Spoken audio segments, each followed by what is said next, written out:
I needed Miyagi Vice. You should get to know me. I know you way to cut you out. We can play Shinobi. They say it's a recession that we living in. That's what they say. So I don't play about my dividends. Man, what up? Look here. It's your boy, King Vice Versa, a.k.a. Big Miyagi Vice. We on the 8th episode of the Grind AVE podcast. Man, I got two special guests with me, man. You guys go ahead. Rimd, you start with you, man. Introduce yourself, brother. Rimd, Minnesota legend in the building. Here to discuss with some straight up brothers, some good men, some stand-up guys. Talk about what's going on in the epicenter of this pandemic of killing brothers right now. Man, you already know, man. All right, brother Mickey Knox, man, let him know who you is, G. Yes, sir. You know what it is. It's your boy, Mickey Knox, your friendly neighborhood Knox man. You know what I'm saying? I'm just going to keep it all the way real, and I'm going to be the fly in the ointment. You know me, so I'm going to try to stay cool. But you calm me down if you need to. Man, see, that's the thing. You know what? We on the Grind AVE podcast. So, you know, we right here, we keeping it all the way 1,000 wow. You know, on the other channel, we try to be a little more professional, you know, if we can. But you know what? We black men, bro. We black men, dog. We got it, like you said. We folks been trying to keep us quiet for a while now, man. This is where we get to be who we is. You know what I'm saying? You know, man, just be who you are, man. But we definitely got to tap in on what just happened in Brooklyn Center. You know, this is where we stay at, man. We here, we in Minneapolis, we in Minnesota, man.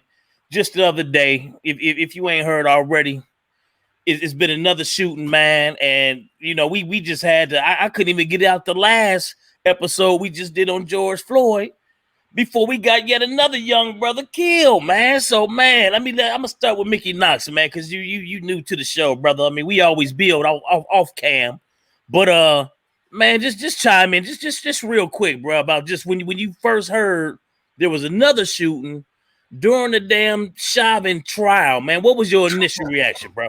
You know, the first thing that came to my mind, brother, is that I was just talking to my cousin down there in Texas, and you know, he's a Democrat and a voterholic type nigga, and you know, we was arguing about this shit, and I told him, you know, he always talk about why you mad, and I said, nigga, why am I mad? I'm a big ass fat black nigga. Any interaction with the police can lead to my death, man, and that's what I gotta live with every day when I walk out in these streets. So that's how I come at it. Like, I don't think we have time to play no more. Like you said, you in the midst of trying to do a show about something serious, and then boom, right here in the same place where it just jumped off last year, same shit going down. Man, Rimd, man, how about you, bro? Initial reaction, bro. My initial reaction was I wanted to really see what happened. I was in disbelief. I don't know why. I mean, I'm not surprised by anything they do, but I just couldn't believe, like piggybacking off what was just said. It's less than a year, and we're actually in the middle of the Chauvin trial. The part that me was when she yelled taser, like she had no training, and the fact that I feel like she's being protected. I mean, but so my initial reaction, of course, I was upset, but I was almost in disbelief that this was happening again so fast. Man, I started to go ahead and grab that picture on here, man. I don't want to. I know I could share the screen or whatnot, but I sent it to a lot of you guys in that group that we in on Facebook, man. And in the picture where they showed the actual taser, which is a big, bright green, neon green. Yeah, come on device. now. Come on. And then they showed the Glock 45, which you know what I'm saying. I'm known to tote, one of them. You know what I'm saying. But you know what I'm saying. But I mean, bruh, ain't no way to not distinguish between the two. And I think one of the key pieces is now, and I think I brought this up before, they actually got cameras on the tasers too. So I don't know, man. You know, at the point, the climate that we in right now, man, I ain't trying to hear no accident shit, even if it was. Like, y'all, if this shit don't, listen. You can't afford an accident right now. Man, right. Oscar Grant, same thing they said about him. And that's on YouTube. You can go check that out. The little brother in the subway. Remember, they did a movie called Fruitvale Station some years ago. Same situation, except he handcuffed, face down. For whatever reason, the cop felt the need to pull out whatever, and put it to the brother. Like, dude, the kid's helpless, bro. He's defenseless, and you got him handcuffed. So we tired of playing this whole, we don't know what. No, we know what exactly the hell is going on, bro. Like, at this point, like old girl Tamika Mallory said, this shit is a coordinate. It looks like a coordinated hits on all of us, bro. It's open sesame, man. Come on, talk about it. This is what I'm saying, my G. And again, this is why I get so motherfucking angry, because this shit is no joke. And I'm talking to when I'm talking to black people, I'm talking, this is black people, right? Like, we the kings of game. Like, we're the street kings, nigga. We know everything in the street. So why the fuck do lame ass white folk keep running game on us every damn day? Right. You know the difference between a taser and a gun. We know they don't feel this. They're not even the same shape, my nigga. You can't grab your taser and think it was your gun. It doesn't even work that way. And so I was already upset that, like you said, this is not the first time they've used this excuse. And again, like my brother said, like he said that he couldn't believe it, but he already knew he could believe it. But that's where we stuck at. Like, we be like, God damn, again. Man, go ahead, Rim D, man. Go ahead, you know what I'm saying? Chime in, man, and just, you know.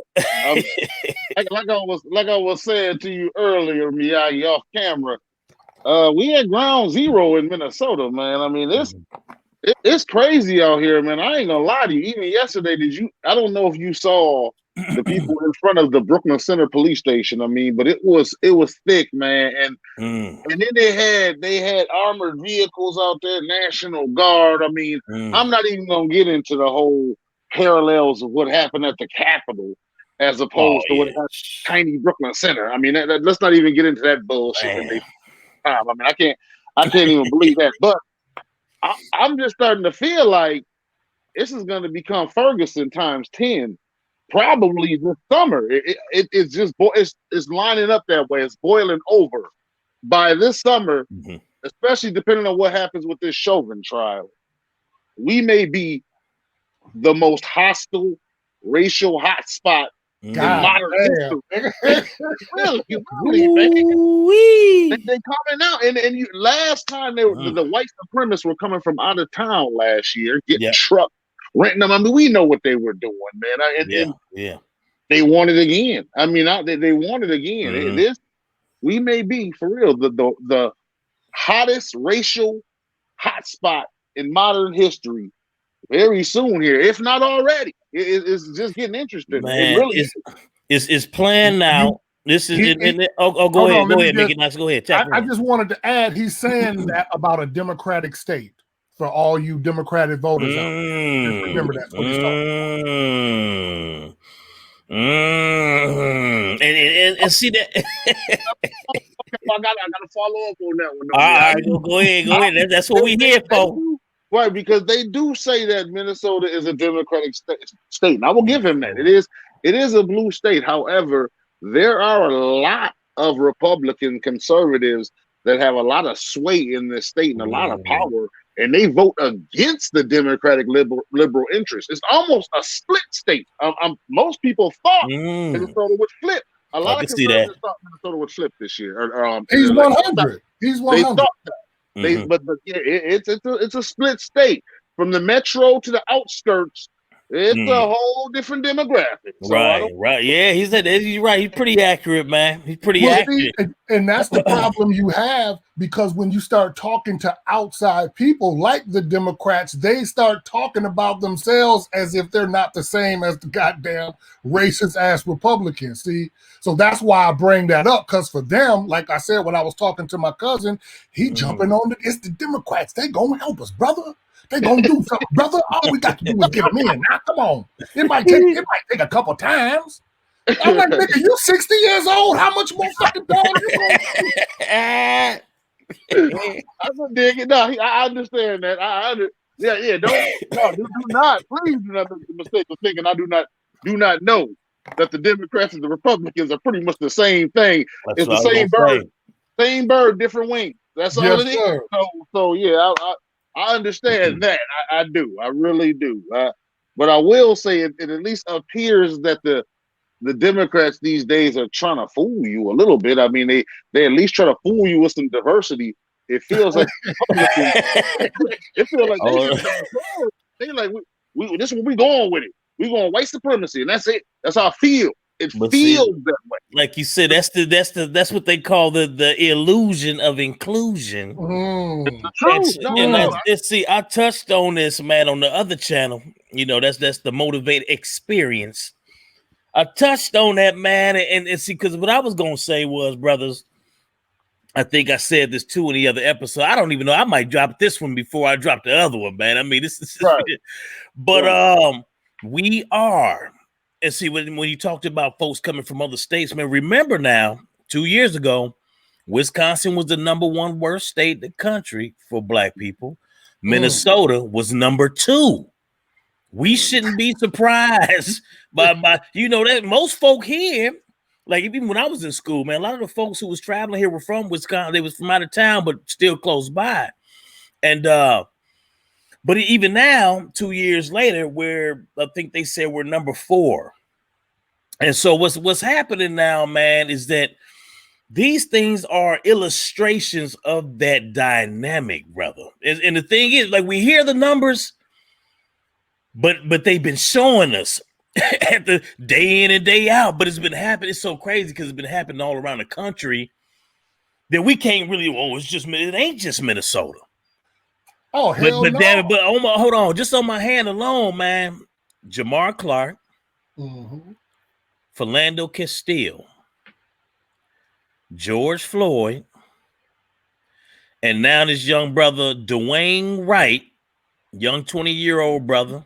That's 4. If we talk about just 4 Black folks killed, we had one in the mix who was not, and that was the white lady from Australia, Justine, right, whose family got the 20 million after the Somalia police officers, Muhammad Noor, I think is his name, had shot her. And even something still don't sit right about that situation, man. Even the way that happened, something just don't seem right about that. You know what I'm saying?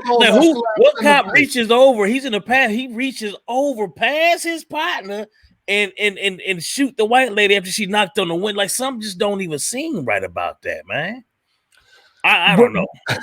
No, actually, the funny thing about that one is that's the only one that was actually a real accidental shooting. That's the funny thing. I agree. What you saw right there was a scary ass fucking police. That's what you saw. That's what a scary ass police look like. I see what you see. He heard a noise and this nigga shot past his fucking partner. Like that's insane. I'm gonna tell you why I agree with that, because I think he's right. That was the only one, in my opinion. I agree with them that actually made some sense. They was in the middle of a dark alley in the middle of the night, and there was a scary police officer who shot past his partner thinking they was getting attacked, and he went to prison immediately. To me now, I'm more concerned with how they did Botham Jean. You know, now that that man was sitting at home eating ice cream. I mean, how do you you cannot justify that when they granted, they gave her what she gonna do about 5 years, maybe, if that. But if that. She should have done a lot more time. When they let that happen, I realized we're not protected at all, because the brother had no criminal history and was at home sitting on his couch eating ice cream, watching TV. And the thing is that the criminal history piece don't even matter. That man was at home in his drawers. It doesn't. You know what I'm saying? They would have tried it. Played that card. They would have tried, and they couldn't even play that card. That brother got no justice. Man, That's not even funny. I want y'all to listen to what you said. See, this is the shit again that brings me back to my anger when I'm walking around, niggas making songs talking about I'm living my best life. Nigga, you living your fucking best life or a white bitch can walk in your crib and kill a nigga? The fuck is wrong with you niggas? Damn. Y'all sound fucking They don't insane. get it.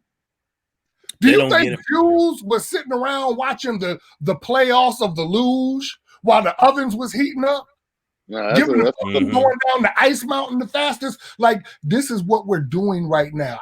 This brother just talked about a case where a white bitch walked into a nigga's crib and killed him, and they make a Chinese woman who got pushed down by a black dude worse than that. Which crime did they make sound worse on the news? Oh, the killing of that boy or the pushing of that old lady? Man, 100%, brother. 100%. For real, Mickey, no, you got that right. You hit the nail on the head with that. Like you said, they made it, brother pushing that old lady on the ground, they made it seem like he walked in her house and shot her on her couch while she was that's crazy. But they made the walk in the house seem like it was somebody who got pushed. Exactly. You know what, that go hand in hand. See, that goes hand in hand with just how they present it in the first place. Whenever you hear of a crime happening here, when it's a brother, it's automatically spun. See, the narrative is already one way. You see what I'm saying? To make him out to be just the most horrible thing ever known to man. Yes. But when the white cat do a crime, even with these damn mass shootings we done had, they showing a picture from high school. He clean cut. You see what I'm saying? And automatically, he was a disturbed young man. Exactly. Whereas with us, he's a criminal, the thug, or however they want to. You know what I'm saying? Like, this is America. And this what makes it so deep, because we just lived through black people voting for Joe Biden, who was the motherfucking architect of a literal nigger bill. See, nobody wants to bring this up, and I'm gonna say this word, and this word that I'm about to bring up is gonna be what everything comes down to. So we fighting for reparations, right? And there's a reason why they really won't give us reparations, but they're talking about giving illegal immigrants $15,000 in New York. But I want you to understand what reparations mean. First of all, if we give reparations, the first problem is that tomorrow, you two brothers that I'm looking at, you're doing better than motherfuckers that hate you today.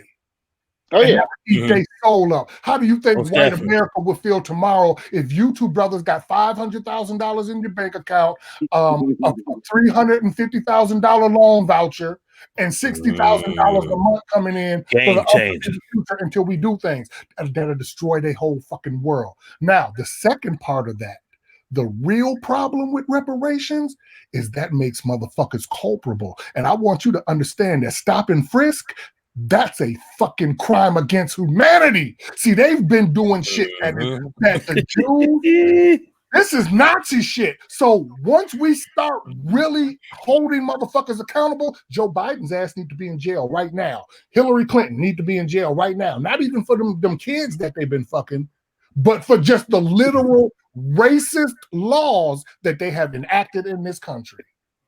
That they trying to backtrack on now. Right. You see what I'm saying? Certainly. They've been apologizing. But hold on. Go ahead, bro. Now, Reagan is a Republican hero.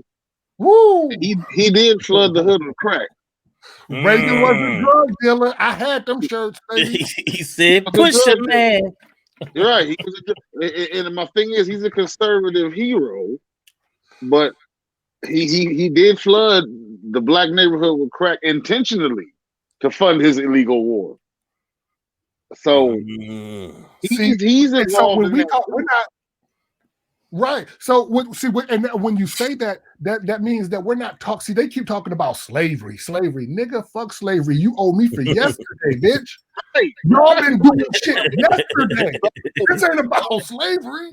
Right. Think about how many lives that Reagan destroyed bringing in that crack, that Biden did with we talking about billions of black lives in the aftermath of the black men who were taken away, the subsequent families and children over the last 40 years. Oh yeah, that's certainly. billions of black. Agreed, 100%, 100%. I agree with that 100%. And let's see that piece about the reparations, man. You know, I'm on. You know, I'm obviously working from the crib, man. I'm in front of this computer, bruh, and you know, I have to be on social media. You know, I got 89 different pages that I'm managing on here, man. But whenever I get the notices, Care 11, Fox 9, whatever, pop up, and it's something having to do with us, man, I go straight to the comments. And when you go straight to the comments, you see really the real Minnesota. Okay. Yes. You see the real Minnesota. Like these people, there's no empathy. There's no we and like you said, we know this already, but I guess it never ceases to amaze us because we all looking at the same thing, but it's like their logic. I don't know if it's a denial. It's gotta be a denial. I think they feel so bad. They don't want to look at their mirror. I mean, think about it. If my people were responsible for hundreds of years of turmoil, you see what I'm saying? I'm just saying because I'm one of these people. I like to put myself in other folks' shoes and see how I would feel given a situation. And so after a while, that's what I'm saying. See, after a while,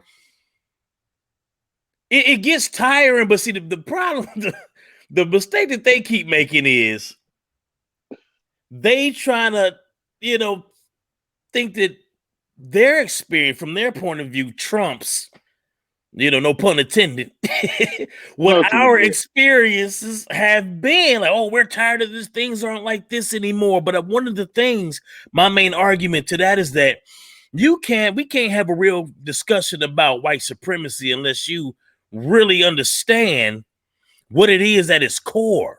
And because it's not just to understand. And what you just said about that's their. Why do you think white people have such a high suicide rate?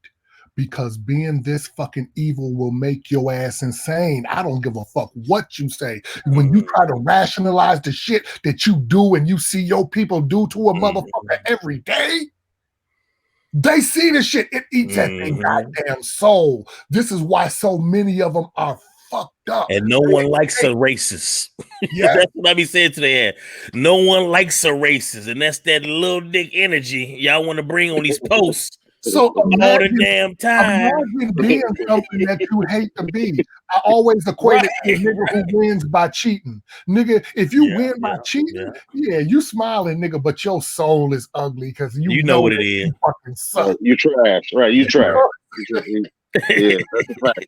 On reparations, though, I did want to touch up on that, fellas. Actually, I've been putting a lot of thought into that, seriously, on some deep thinking stuff. I'm gonna tell you, man, I'm really kind of worried because reparations was a hot button issue. It was a thing, and then COVID hit, and all this money's been handed out. Not the white man, he gonna tell you now, it's your patriotic duty. You got to understand, we paid out trillions of dollars. We did things that we can't even visit. In fact, they haven't revisited reparations since these COVID things. I haven't heard about reparations since that. And that being said, it got me to thinking, to be honest with you, it almost is like if a brother's clever enough, you got to take your reparations right now. You know, for real, you almost got to figure out how to get them PPP loans and government funding and stuff.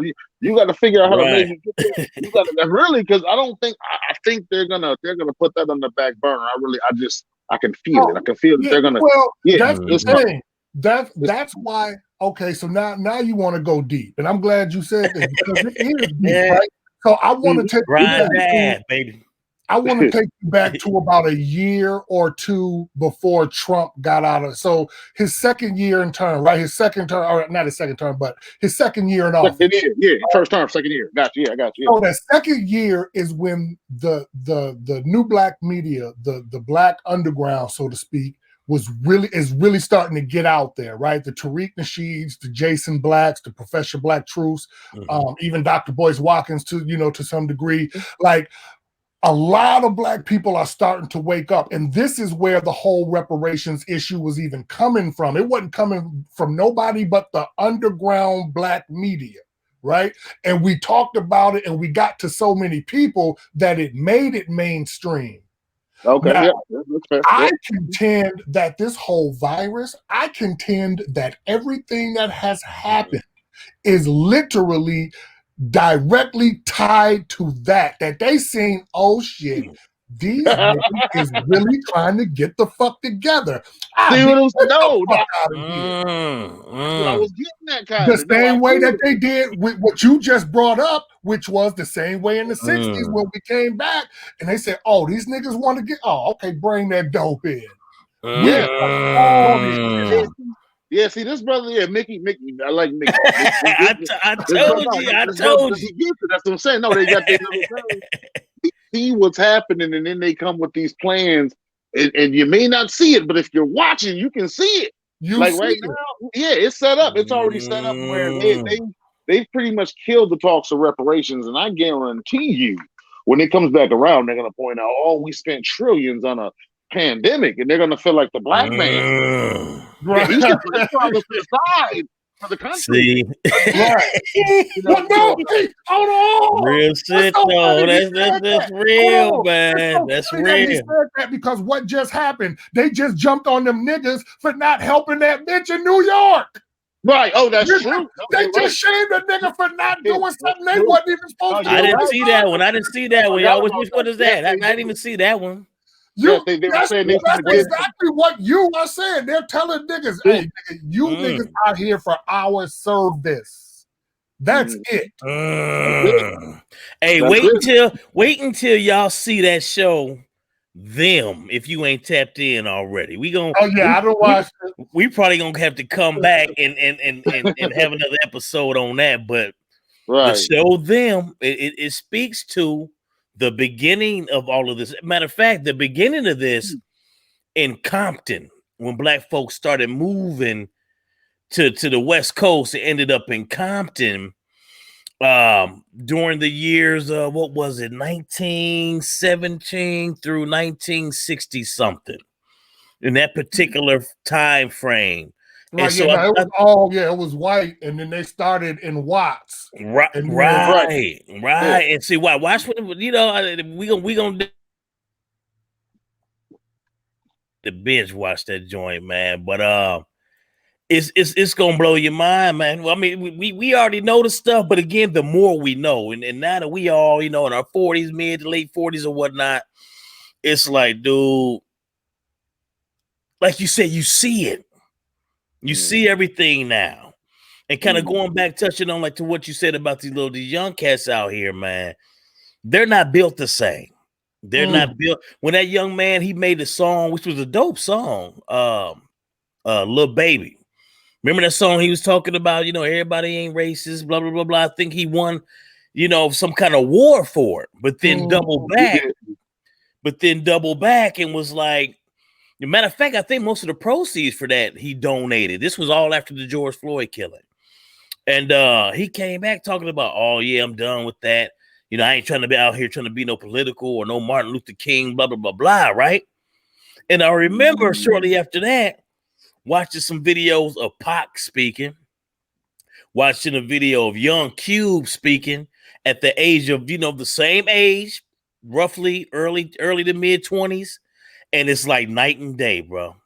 And so I'm like, man, where do we miss with these young cats? Is it because most of the OGs, a lot of us locked up, dead, gone?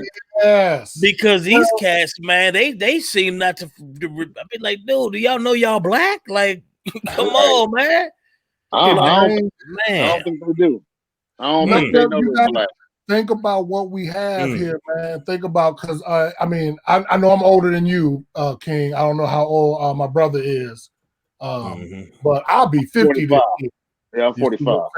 So I'm a 70s baby, and I was a highly aware. Hey, we all born in the 70s, right? So I understand what the world was and what the world is. Mm-hmm. You dig? Like when you, from what we've seen, even from the fact that, like, I told my daughter about how, because we was over on the north side, and I was like, "Yep, that's the store that Dad used to send me with a note to go buy cigarettes." Yeah, I could go buy cigarettes like that. You know what I'm saying? So when we start watching these, okay, let me bring it back. Would you say that back in the 70s and early 80s, that time frame, that we were still, like, even when you watch television and you watched racist white people, right? There was still an honesty to it. There wasn't this level of like fake that we have on top of it right now. You understand? Like when you go back and watch the Jeffersons and the Archie Bunker, Archie Bunker, like the real shit, right? So we've watched these white people turn into what they've turned into. White people themselves aren't even themselves, because you know how they say that the black community is homophobic. No, motherfucker, we got that shit from your Bible that you was on. You motherfucker said that gay was wrong. You said it was in the DSM and that shit meant you was insane. Right? And that we been here learning under y'all, so we just been doing what the fuck we right. But they'll put it on us. But when you see how the white folks have transformed, this is a scary fucking thing, because even these motherfuckers are insane now. You got white people who are letting boys in girl sports because they feel like they girl. Nigga, that's insane. Man, you see what I'm saying? Like, remember that's not a point of being comfortable with a trans person. Like, I don't care about no trans person. Like, cool, be you, be your thing, do your thing. But then you got to have a trans sport. I'm not about to let you go against my girl in track. Come on, B. Right. I told you, bro. I mean, when we touched on that before, remember, it was something. But those are the same people making all the rest of the laws too. So the same amount of insanity that they display there is the same amount of insanity that they're displaying in all the rest of the shit too, that dealing with us and law, everything else. Man, it's when you said that, it made me think about, coming from the MMA arena. I remember they had one of the transsexuals going against one of the females, man, and I think he crushed her skull or her eye socket or something.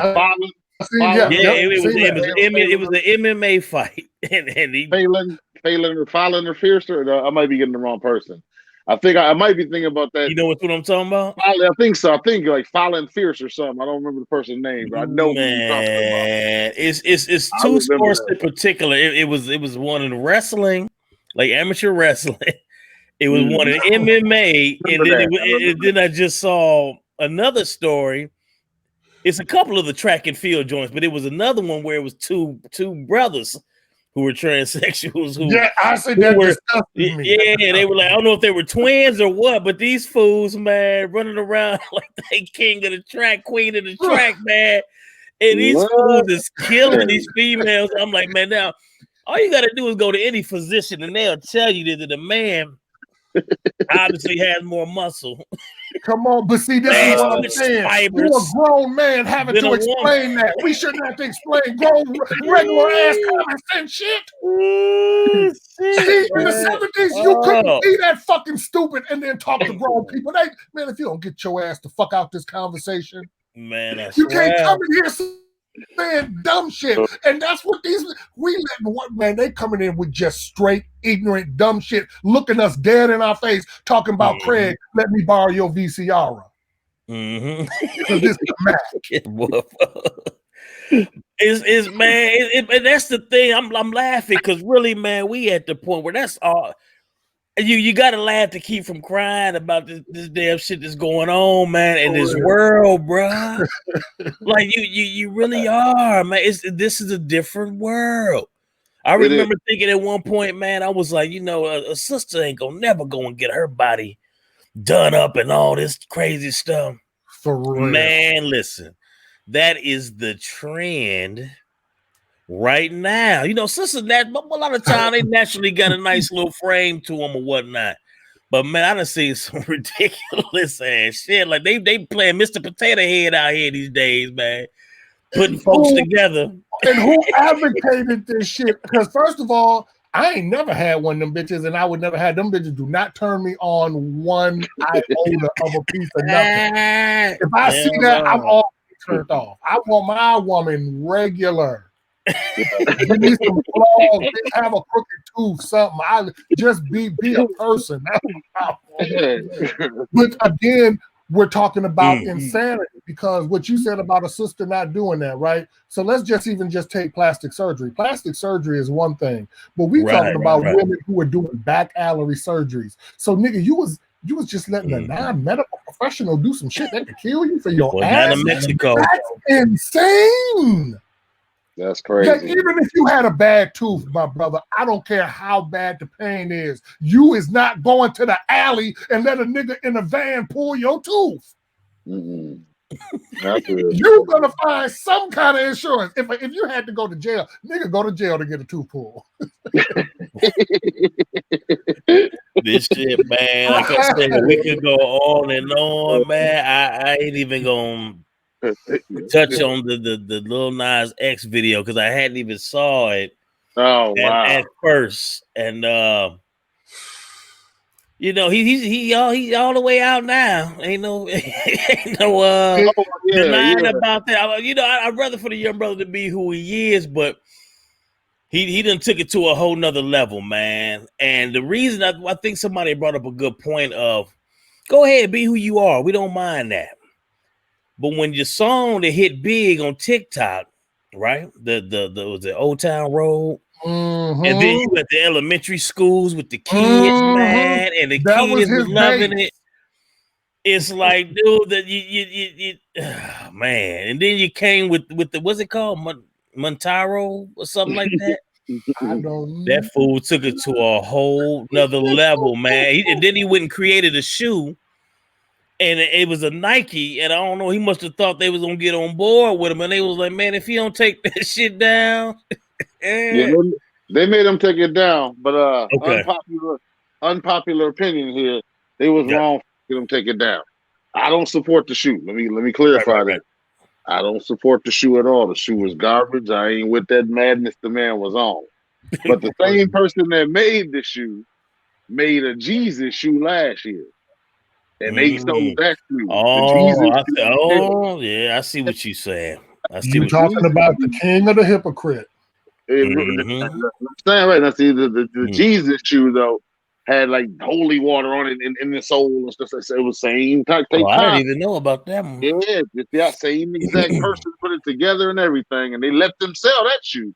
It sold out and everything. And in this shoe, they wouldn't let them sell. So to me, I don't know. There could be some legality. Hypocritical. Right. There might be some legalities when it comes to that. I mean, like I said, hey, I don't support the man's message, but this is America. We're supposed to be. You know, I see what you said. Freedom of speech, freedom of It's supposed to be America. You know, they let the white man make that is America because white supremacy. I think I can't remember who says it. I don't know if it's John Henry Clark, one of them. Don't quote me, but there's a saying that white supremacy plays and takes both sides of an issue. That's how they run shit. That's why there's Republicans and Democrats. They have to control your argument and theirs. This is why they can choke you to death and then look you in the face and say, no, we didn't choke you. Well, hold on. I seen a choke. No, you didn't see a choke. You seen a takedown. But no, that was a choke. No, it wasn't a choke. You see, this is what we live in. And head games. They head games. Hold on, what's that word that they use? There's a term that they made up now, brother. And it's so beautiful because they're the kings of it. Not catfishing. It's goddamn. What's the name of that term? I think I know what you say. I can't think of it either. But gaslighting. Hearing it. Gaslighting. Yes, gaslighting. Gaslighting. They're the kings of the gaslight. Oh, for sure. Sure. This is why they can look you in the face like Kamala Harris. Like, I want you to, y'all gonna make me say something real deep. So Kamala Harris said, I'm not gonna do shit for black people. No, that's exactly what she said. She would never say that to any other group. Never say that to any other group. She wouldn't say, I'm not going to do nothing specifically for gays. No. Transgenders, no. Asians, no. So whenever they come out and talk about other groups, I mean, and this is the head game. Understand the head game with the propaganda that they run. Whenever they talk about anybody else, it's direct, right? So when they talk about the Asian lady, the headline is going to have black man causes racist attack, period, right? Now, if it's the reverse, it's going to be, did a racist attack happen? When it's black people, it's always a question mark. They will never be definitive for us. And this translates into everything that they do. There's a woman, and again, this is why I get so mad, because I don't think they realize what happens to people. But the black woman who wanted to send her kid to another school, they gave this woman 3 fucking years in prison. 3 years? How the fuck is that a 3-year sentence? That's all that. There was no feminist, there was no gays, there was no Beyonce. Didn't nobody go get this black woman out of jail and say, get the fuck out of here. But then when them white people did it at that college, we let they take both sides of the issue. See, that's why jaywalking can be a crime, but it will never be a white person arrested for it. It will only be you. It's only a crime for you. Somebody made a great Somebody point. got killed over there too in Cali not too long ago, bro. Young brother, man. Only created for jaywalking. niggas. Ain't that some shit? Niggas, that's the only people laws are created for. Now, other people can kind of get caught into them because there's a system and there's lawyers and there's money involved. But for the most part, that's all it's going to be for white people. You see what I'm saying? That's why you could be a Jeffrey Epstein. That's why you could be, you nigga, you can just rape bitches for 40 years, 50 years and living your life. That's real. And he would have never got caught if we didn't turn into this political correct world that we're in now, you know, where everybody's just kind of getting caught and pointing out shit. But and social media and stuff like that, making it harder to hide. Yeah. And so, and I bring that because it comes right back to my man who died. And for me, my anger really started at Trayvon Martin. That's when that's when I looked around and said, okay, what the fuck is wrong with niggas? Now, this ain't even the police. This is a fucking citizen. Now, is we finna let a citizen do this? And when we let that citizen do that, I said, oh shit, we kind of dead. Then when I seen my man get choked out over the cigarettes in New York, at that point, I'm unapologetic. I'm like, nigga, I don't want to hear nothing a motherfucker got to say. Fuck Puffy, fuck Jay-Z, fuck Jay Prince, all you whack-ass niggas claiming you got power. You ain't got power to do shit but hold another nigga down for some dollars. But this real shit that's going on in the world that you supposed to have, but nigga, let's see power. Just imagine if all these niggas, instead of us regular people, showed up in fucking Brooklyn Center. Jay-Z, bring all your people, all your security, get all the niggas. Denzel, let's see you motherfuckers do this shit and bring some real light and tell these motherfuckers, nigga, we shut Hollywood down. LeBron, nigga, it should never be another game played while they doing niggas like this. And you right, see, that's sorry, brother, because man. And you know what, but no, and see, that's everybody's sentiments right now, bro. Like this is where I don't even want to say right now. We've been you said Trayvon, we could go back to Rodney King. Right, yes. I mean, we watched them fools, and I think I said this in our last joint about George Floyd, man. This was 94, 92? And this man in a dark alley, I don't know who had the camera, but dude, they got this man surrounded, kicking him and beating him countless times with those damn batons, which I heard if you barely swing it, it could shatter your shin. Come on. But they were swinging this motherfucker like they was playing for the damn major leagues. You hear me? And that brother, and just to show you how strong we are, that brother kept getting up. Do you understand me? See, when I think about the shit that they look at, bro, we strong. That's symbolic to who we are, bro. You understand what I'm saying? For us to keep dealing with the shit that we've been dealing with, but yet we still here. Oh God, that's the only reason we still here. And see, that's the thing about it, bro. That's why I love us, man. When I saw what happened on the Capitol, man, I was like, yeah, they see some shit is shifting.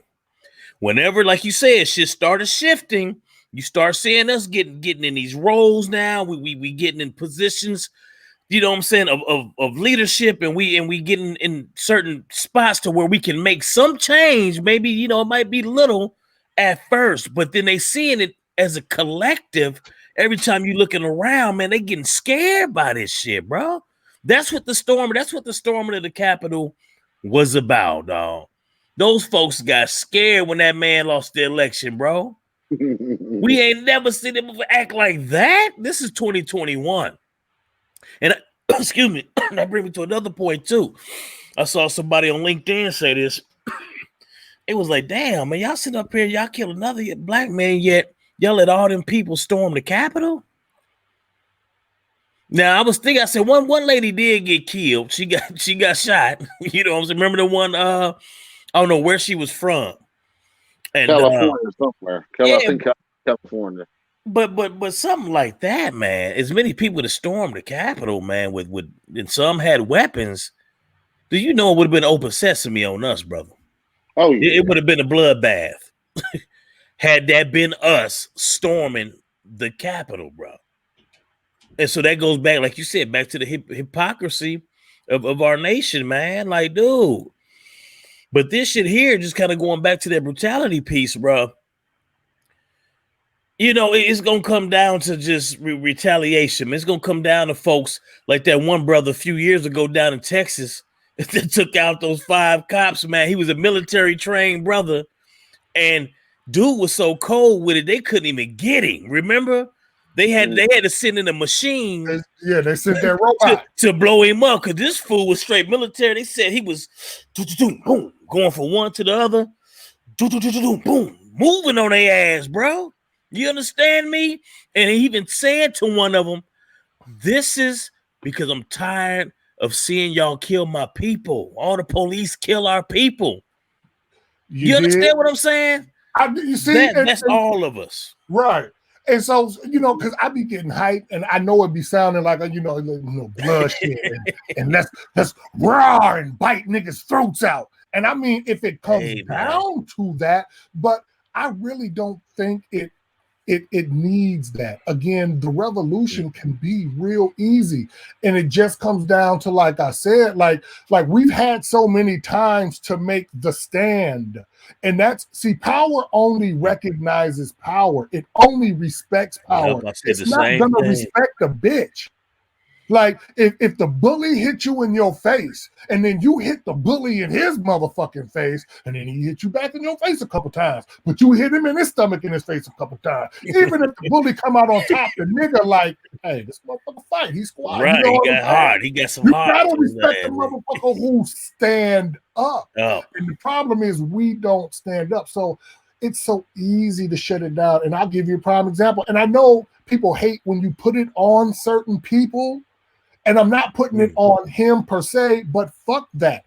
The only thing that I have to gauge manhood off of in sports is Muhammad Ali. So, nigga, if you don't measure up to Muhammad Ali, then nigga, fuck you. Like, what, I'm supposed to lower my standards because you a bitch? No. So that comes to Trayvon Martin. I mean, not Trayvon Martin, but what was my kid that was killed in the park in Cleveland? Tamir Rice. Tamir Rice. So I want you to understand that when LeBron held that championship up, when he held that motherfucker, when he wears that jersey, when he puts that shit in the air, you're basically celebrating the Cleveland kid killers. You're happy that you brought a championship to a city that hates you, that hates nigger kids.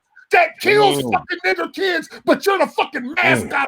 Like, it's so deep that niggas don't even understand what they're doing. And how do you think white people look at you? How would we look at white people if it was reversed? If we was killing little white kids in their city and them niggas was happy to go out and be the championship for our team that we make all the money in.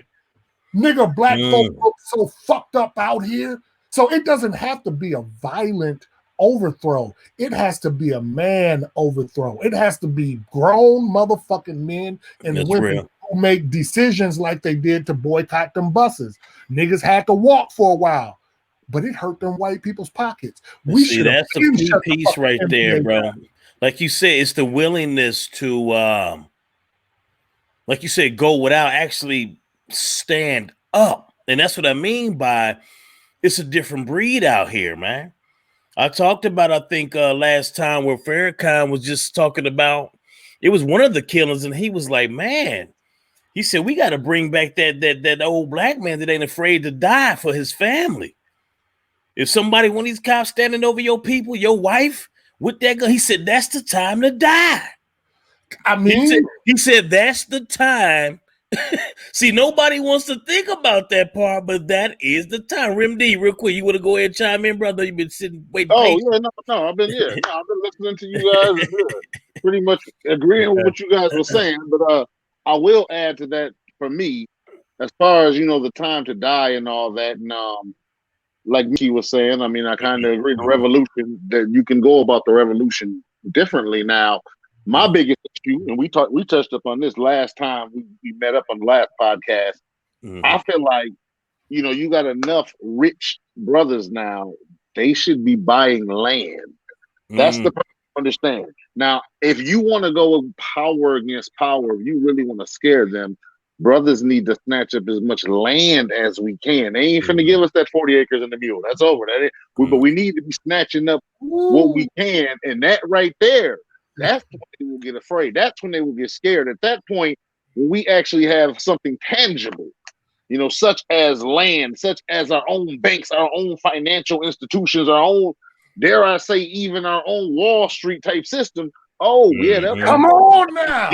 The game. On everything. I see what you're saying. And the problem is Willie Lynch works so good. Apparently, we can't come together because, as you mentioned last week also, Miyagi, you were saying about, them brothers who bought that town. It's actually, I think, a group of brothers and sisters bought a whole.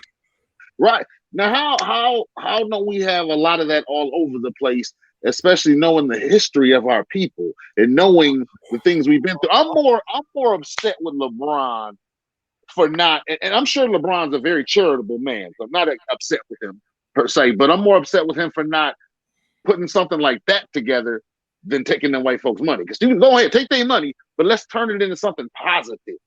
Let's turn it into something for our people. There's no way we should not own a certain percentage of the country. You go into every city, you'll find a Chinatown, Mexico town, all that, and what we got is the ghetto and the hood. That ain't right, and that should have been fixed by now.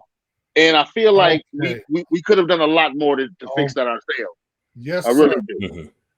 And see, what the brother is talking about is exactly what we are talking about, and it's us. It's black people. So there's a saying in the hood that we love to use, and I hate that term again when we're talking about people, and that's pocket watching. Oh, you pocket watching. No, nigga. But if you ask me a question, I'm going to give you an answer. Why are black people being subjugated?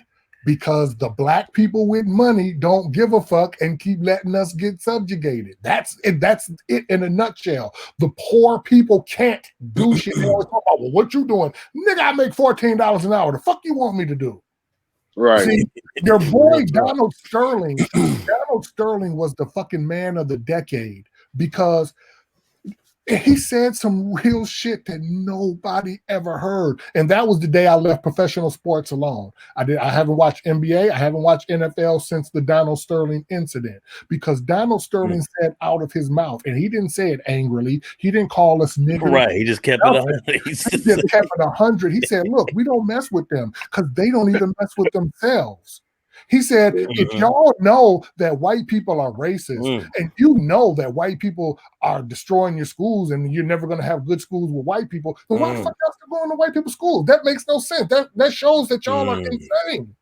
And that's the problem, is that we all are the way 100. so enthralled in the white life. So instead of the millionaires, like I'll give a Minnesota example, right? To take it off of some of these other niggas. I'm gonna take it on somebody I love. Prince. What if Prince and Terry Jam and then niggas subsequently like him in each and all the rest of these cities, like Puffy and them in New York and Jay Prince and them in the South, wherever you are. But let's say they came back and started buying up the North Side. And they started putting factories and shit and started creating that niggas could have, and niggas wasn't on the street, niggas didn't have to do shit. Like, now you're still gonna have fucked up niggas because that's what poverty does. But as you start to lift the poverty, you're gonna stop having the bullshit. You see what I'm saying? So I'll put it in the same context as the show that you was talking about, Compton. Since NWA, Compton should be the most prestigious Black community in the world, with all the rich Blacks there that should be in that city, on the city council, being the mayors, being the police chiefs. You see what I'm saying? And then keep on. Man, you know what? And see, that's the thing, brother. But see, that's gonna bring about more fear. Because guess who was doing that? But they gotta come with the fear. We gotta fuck the fear. We gotta go to the fight. The fight is there. Guess who was just doing that within the past couple of years? Just think about it real quick. I'm trying to think. Do I know anybody doing something? Like you said, and on the West Coast at that. Oh, Nipsey. Exactly. Okay.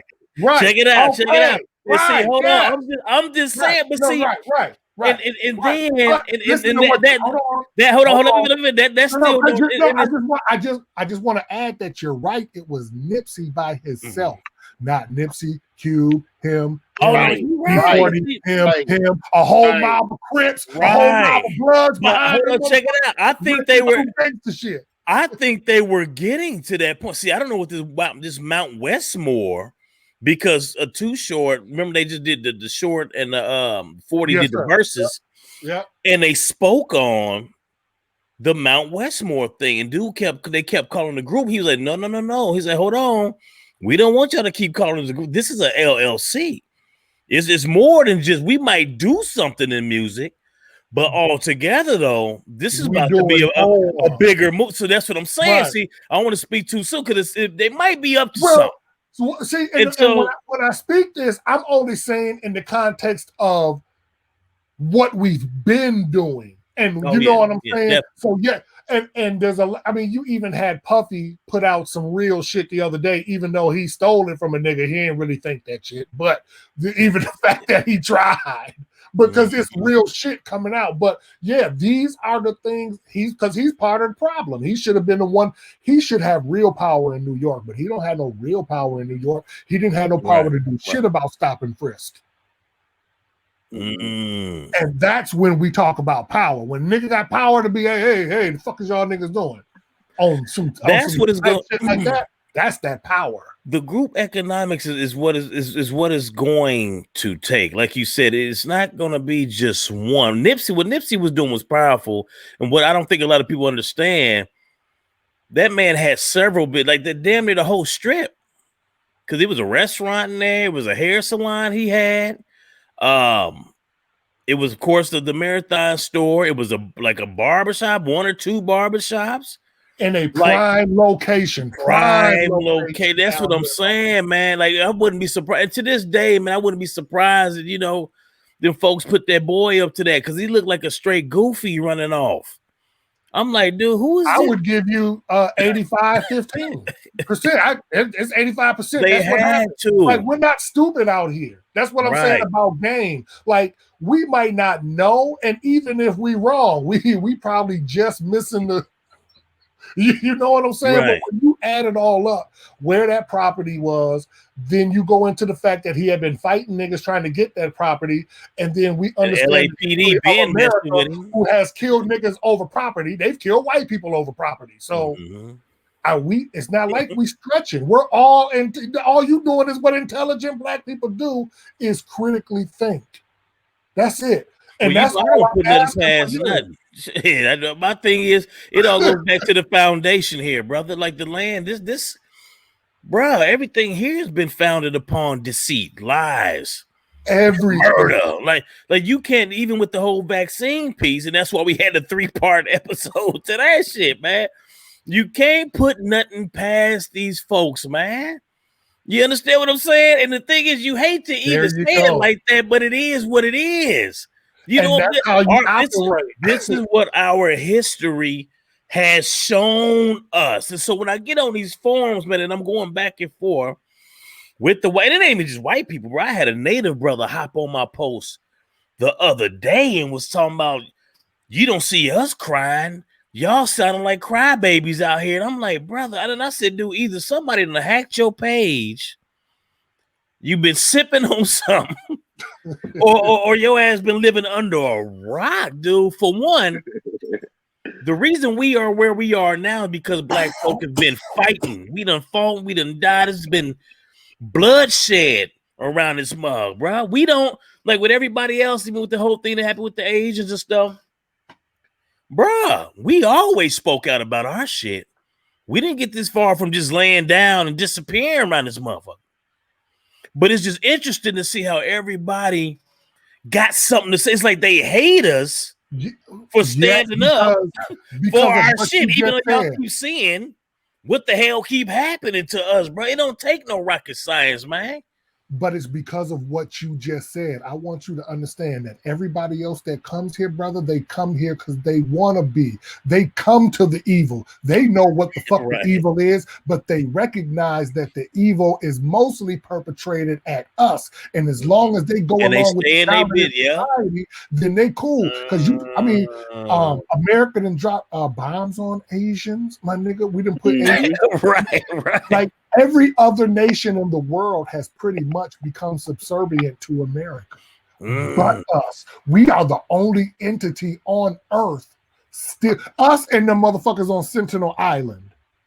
We the only niggas still fighting white supremacy. Because Sentinel Island, they'll kill a white man if you step on that goddamn. You step on that beach, nigga, you gonna catch a spear. And it's almost as if they daring us.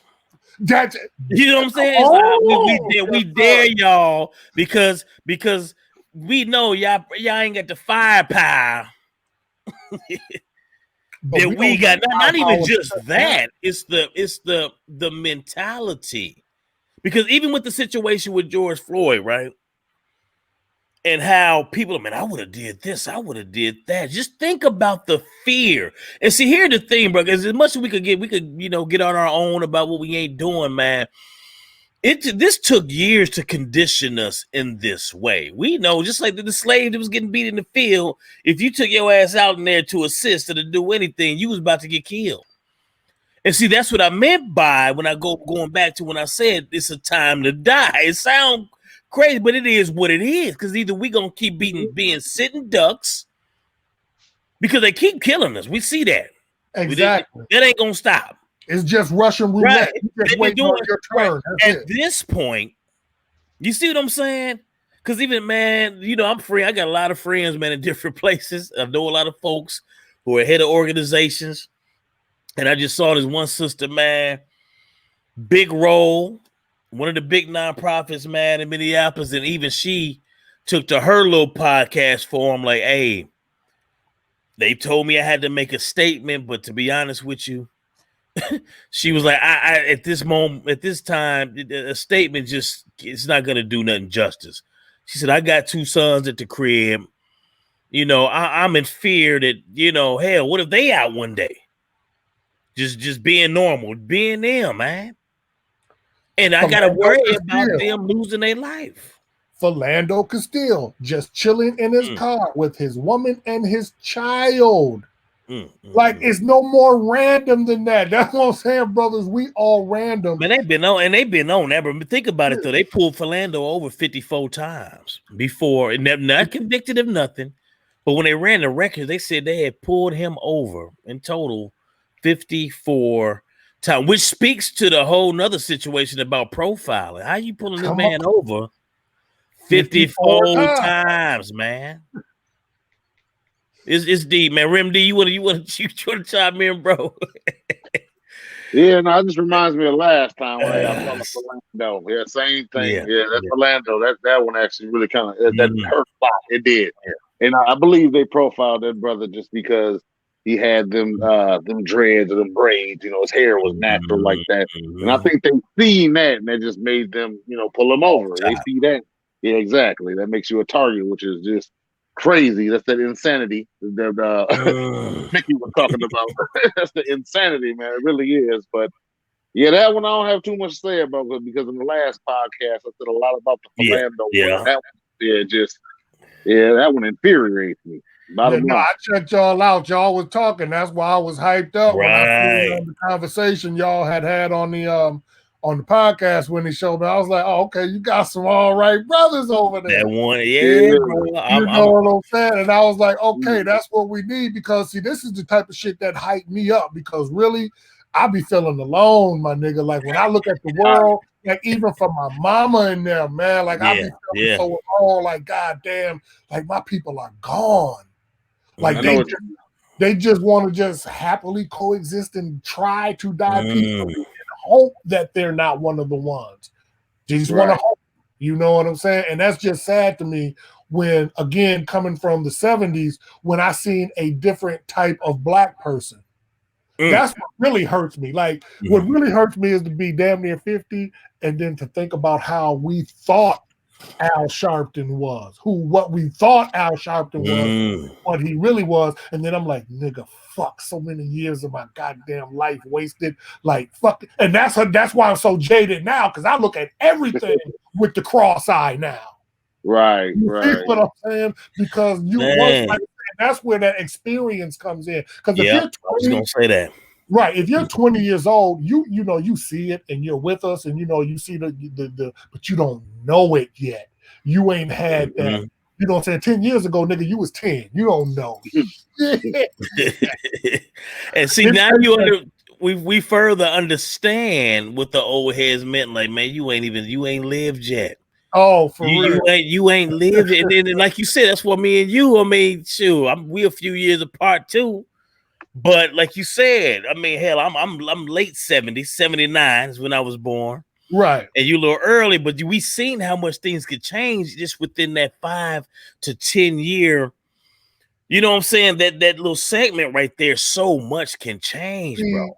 And I'm glad you said it like that. And what I'm 10-year period. That's what it is. It's a 10-year period. Every decade. From the 60s to the 70s, from the 70s to the 80s, from the 80s to the 90s, and then realize, and I'm sorry to interrupt you, brother, but because I be thinking about, like, because you guys are, like, when you talk about business a lot, right? And what business do, what real business do is like, they plan ahead. Like, they got a 10-year plan. They got a 20-year plan. Yeah. These motherfuckers they got a 30-year plan for niggas.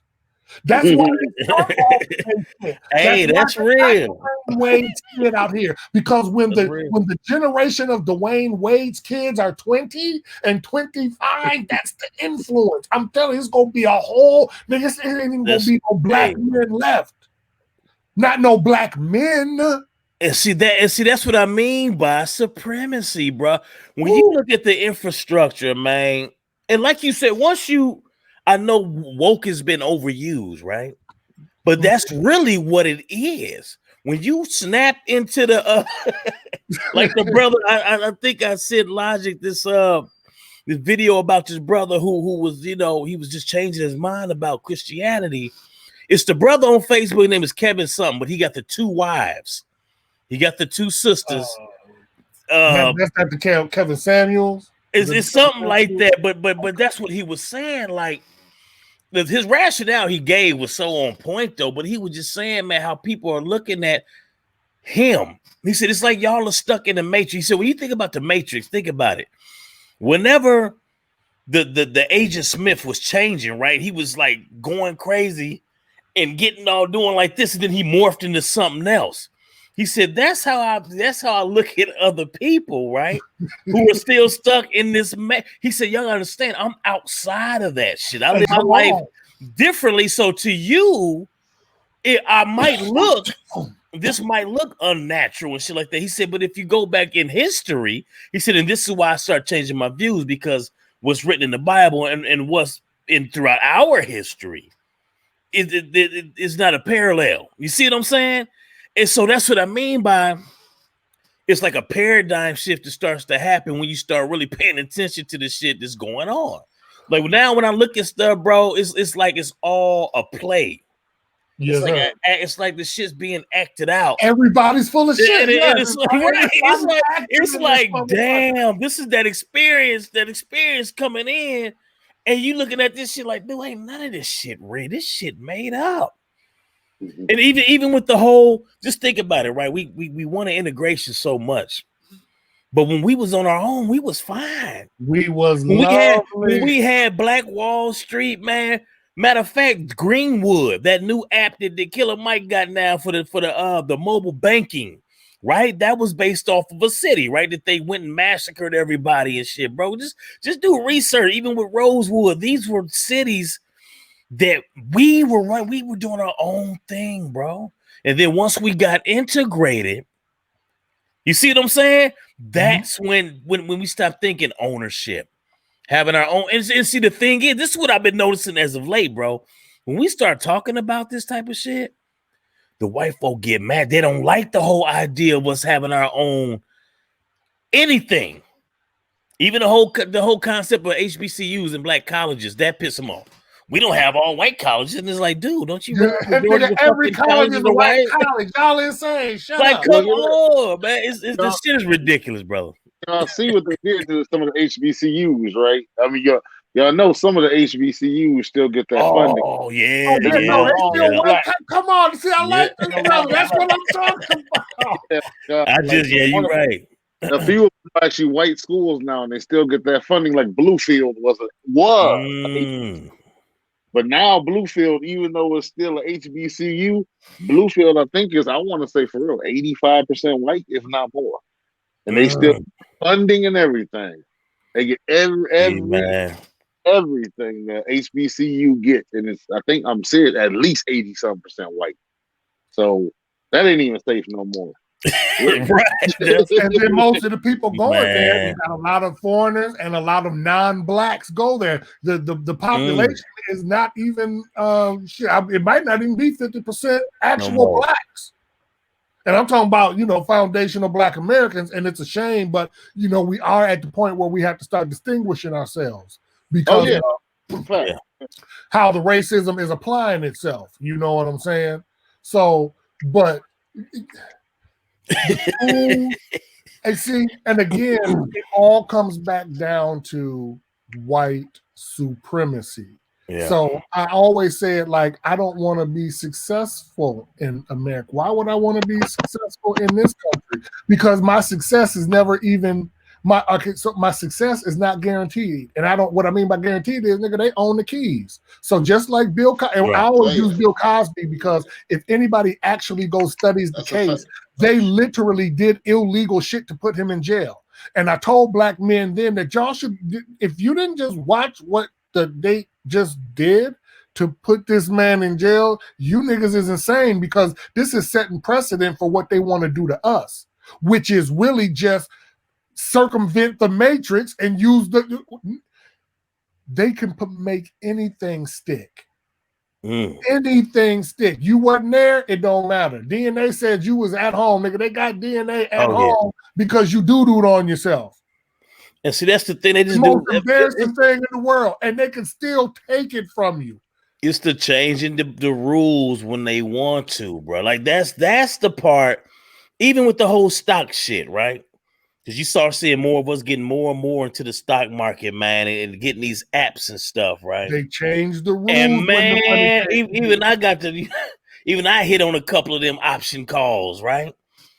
And when they start changing the rules, even in that, which is supposed to be a free market, it's like, wow. Now we starting to see all the stuff that you thought was crazy. What they were saying is turning out to be true. You see what I'm saying? Like this shit, dude. But that's what I'm saying. Nick, there's no more talking. Right, I don't at need all. to see another nigga. At That's all. what I'm saying. I'm like, after I watched old boy get choked, I think my brother's getting his mic together, he said. Rim D, you good? No, my mic is acting funny. I don't know if you can hear me. You hear Yeah, me? Oh, we can hear you. we can hear you. Yep. For some reason I can't hear you guys. Oh, so it's my earphones. Let me see. Check. Yep. We should be. It's Yep. good on the vocals. Yeah. You hear me? We'll let him adjust. Yeah. That brother. Yeah. Let him get decent here, bro. So like when you was talking about the awakening, I always equate it to this. It's basically what happened to me. Is I always say it's like when you start one way, because I grew up in the church. Not that I was a church kid, like I always had issues with that shit, but you know what I'm saying? I grew up being a good nigga, you know what I'm saying? Just learning to be a good nigga through that shit. But if you remember Bugs Bunny, right? Or not Bugs Bunny, but the Road Runner, and old boy would chase him off the cliff and they'd be standing in midair, and then he'd hand him a book on gravity. Right. And then like he was cool till he read what then he look at the camera like, oh shit.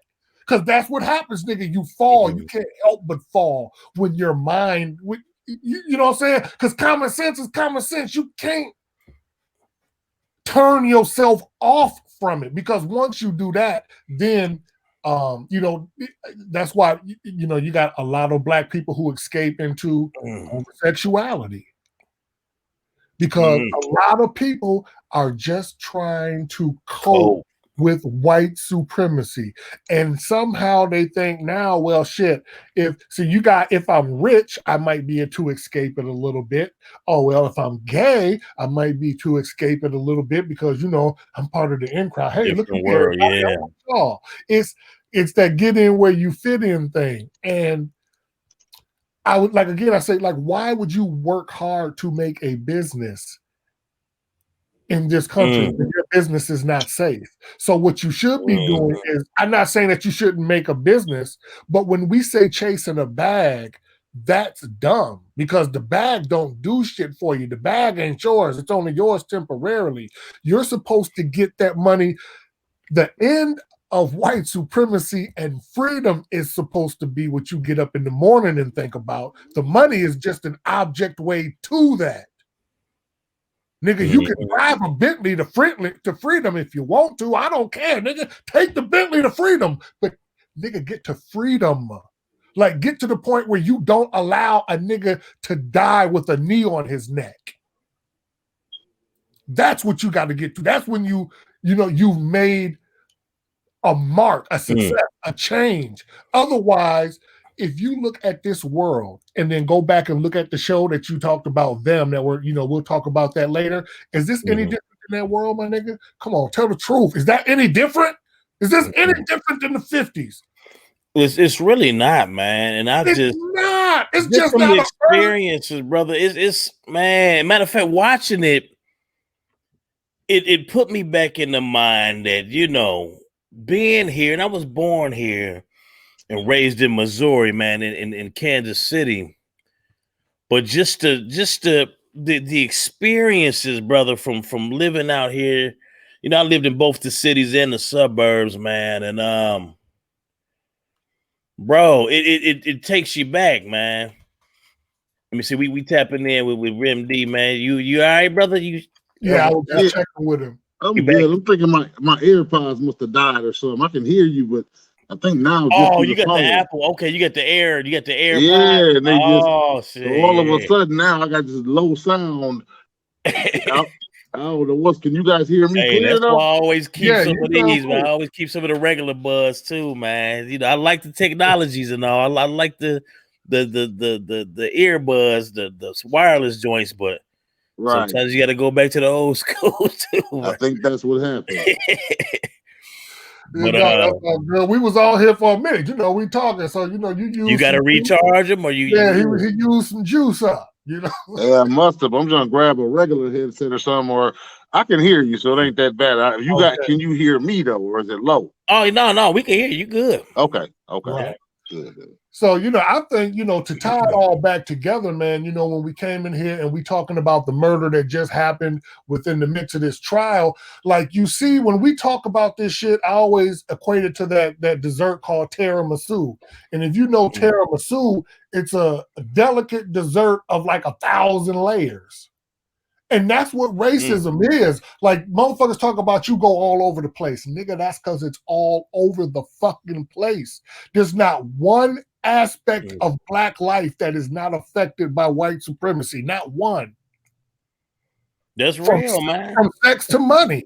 From sex to money, my nigga. And it's real. So when we look at that death, we look at the death that's in the court right now, it all comes back to us. Like, nigga, what are you about?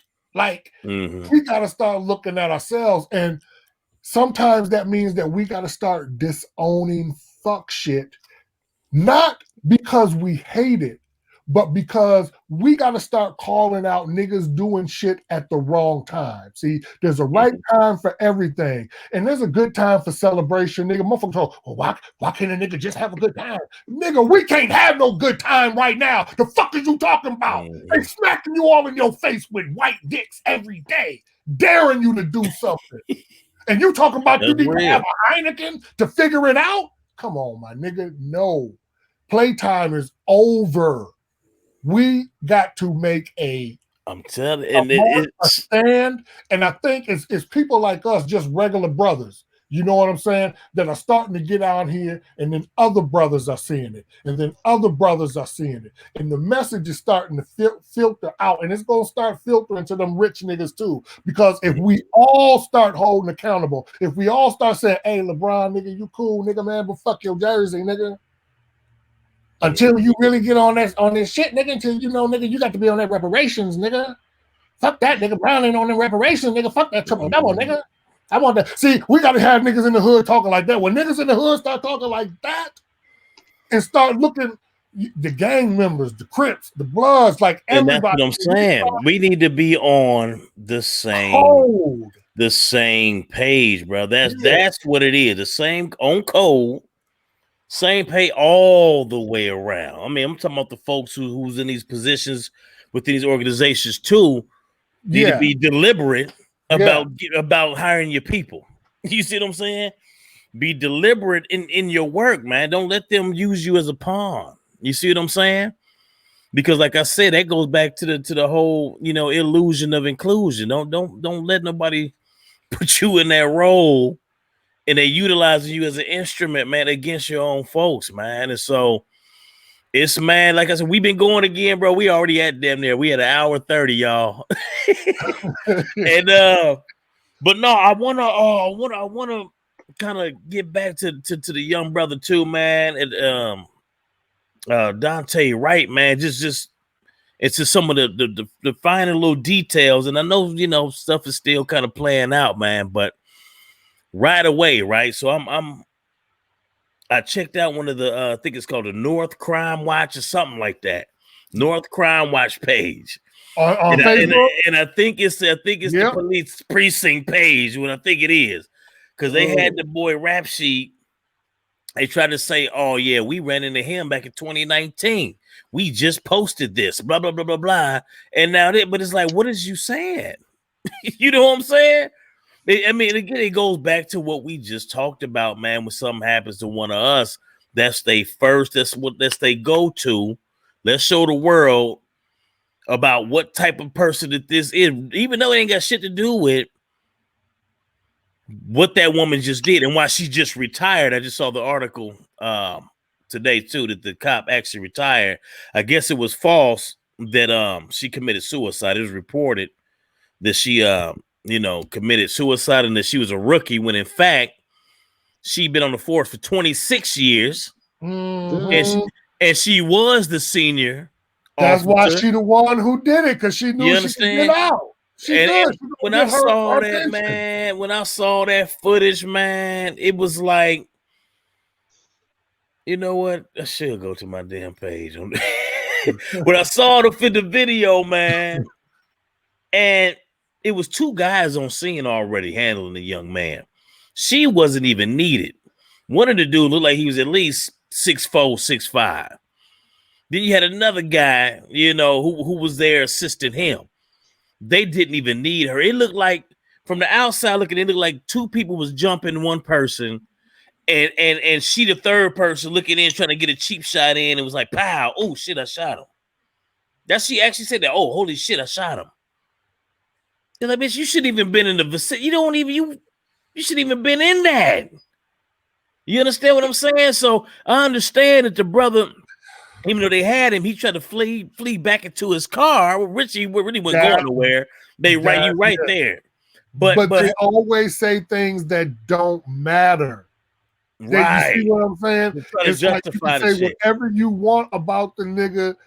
I don't care if he already killed 89 motherfuckers. That has nothing to do with what you did. They did their job. Yeah. See, because his bad actions do not negate your bad actions. Now, if you got a taser and you tasered the man, we wouldn't be talking shit right now. You've been on the force over 20 years and didn't know. Come on, we're not stupid. And we have to start setting the narrative and stop allowing them to set the narratives. You know what I'm saying? Which you know, we're doing a lot again when we get out here and start talking to each other. But this is that bullshit.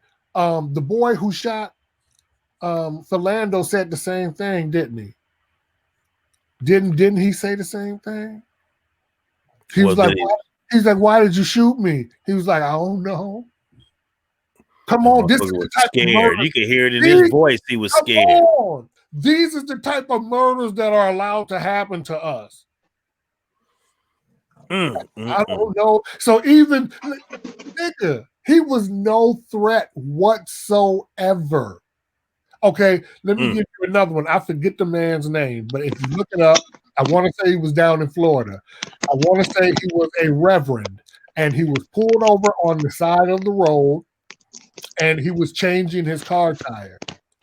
Now, in the midst of that, a police officer rolled up on him, and not the police helicopter, but the news helicopter was above them. Now, the news guy in the helicopter was the husband of the officer that was down below. So this female officer walked up on this reverend, and the first thing you hear from the guy in the car or in the helicopter is, "Oh, he's sure a big one. Look at him. He a big old one." Oh, that was you know what I'm talking about? That was not Alton Sterling. No, it was. No, I remember that one. Yeah, his car stalled. Yeah, and it was like you said, man, when you watch this show, because they kept referring to the brother as a buck. Right, yeah. What are you doing here, buck? They kept saying buck. You know, that used to be what they call the males, like a buck, like fucking deer or some shit. But you're right, I do remember saying, oh, he's a big guy. Damn, what the hell? I forgot that man's name. But see, that's what I'm saying. It's been what I be telling people within this last, because that was 2014 with Michael Brown, man. But the last like 6 to 8 years, bro. Think about it. Everything we talking about is like a cluster of them. You had the Trayvon, you had the Tamir Rice, you had the Sandra Bland, right? You had the brother you talking about, which I totally forgot about him. You had the Freddie Gray. Then you had the Walter Scott. You see what I'm saying? All of this shit, bro. This is what we're talking about. And so it's like, I'm with you, bro. I'm with you. And I'm glad that Brother Donald said what he said in the George Floyd trial when he was like, man, I'm not going to let you call me an angry black man, even though in my eyes, damn it, we got a right to be angry. Shit. At bare minimum. You know what I'm saying? Bare minimum. Shit, we enraged. Yes, we enraged. We got a target on our backs. God damn it. And shit, we could be killed at any damn moment by the folks sworn in to protect us, bro. How the hell do you think how the hell am I supposed to feel? You understand? See, Ain't no more time to tip tap toe around shit no more, man. Because they try to say like black people can be racist. Well, black people be hating on white people.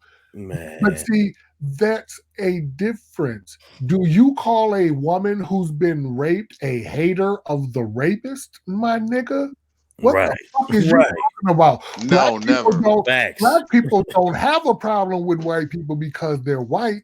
They have a problem with all the fucking evil and bullshit you done did to them, nigga. Man, come on, man. Was like we're stupid.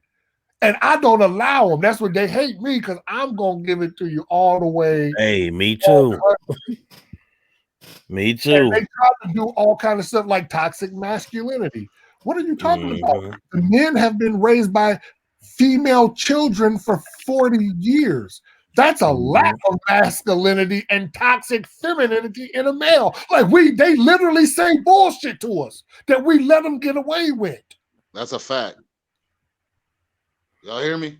Yes, sir. Yeah, we hear you. Okay, good. Okay. All right, okay. Yeah, come on in. Come on in. Yeah, bro. As long as I was about to say, sure. And so you could do just like Mickey Knox too, man. I have an avatar right there. You know, so every now and then I'll swap out the video and have my avatar. Just call it a cigar. Yeah, get a picture. yeah.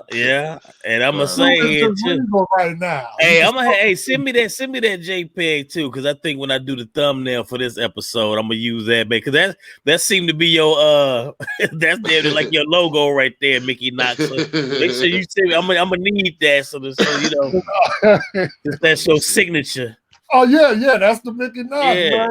Email. That's me, man. I'm the old ass hip hop Yoda, nigga. Like the Yoda. Send me that file. I love my people, you dig? And it's just sad that they don't love themselves as much as we love them.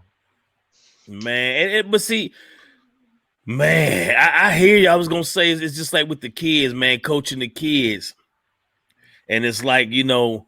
When I had my son in wrestling, man, and you know, I'm a dad, you know, I want my son to walk in my steps and be, you know what I'm saying, and be that thoroughbred, man. And it took another coach to be like, you know what, man? He said, you know, but these kids, you gotta understand, they'll get it when they get it. You know what I'm saying? They'll get it when they get it. When they get it, right. And see, right. But see, unfortunately, though, like you said, though, man, we in these times we in right now, it's like, dude, we got to kind of get it a little bit sooner. You see what I'm saying? We can't be sitting up here in la la land, because I done met folks, man, our people who flat out they just, because they was raised in the burbs and they just didn't experience a lot of the same shit that we have yet. They really be speaking on some other shit, man. And I'm like, listen, step outside yourself. Yeah. Even if you yourself can't see it, goddammit. We all saw Sandra Bland. We all saw Freddie Gray, Philando, the George. We all seeing this shit. So even just based off of that, if you can't sit back and say, you know, man, we have a fucking problem. We have a serious problem. We've had this for quite some time. And at the very least, you should be speaking up about it.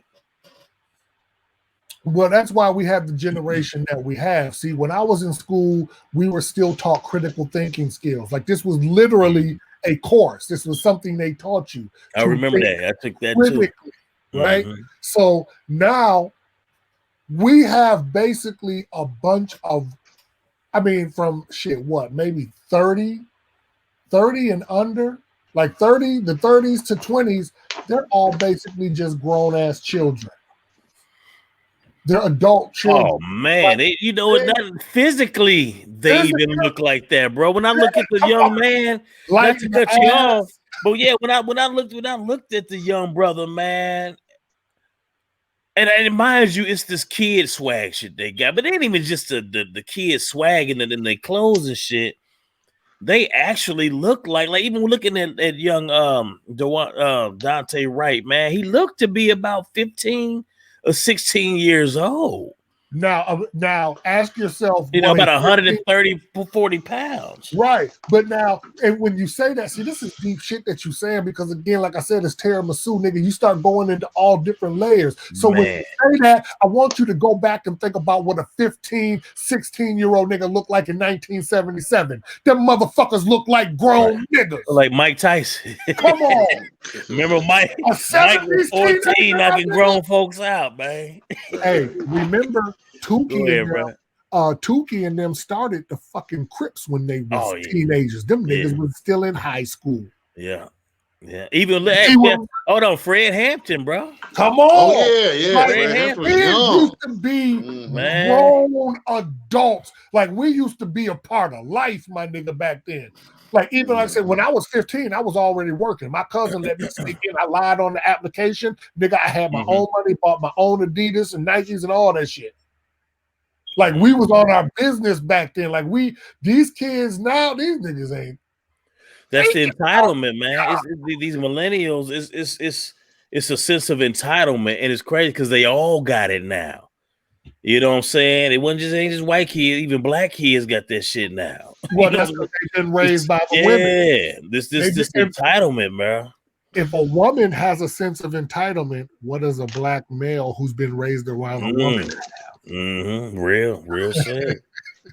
Real shit, man. You see, and it's deep, and I be saying things and not to hurt feelings, but it's like niggas have to. Oh, that's facts, man. Yeah. Hey, that's fact. The old head, man. That's what I mean, bro.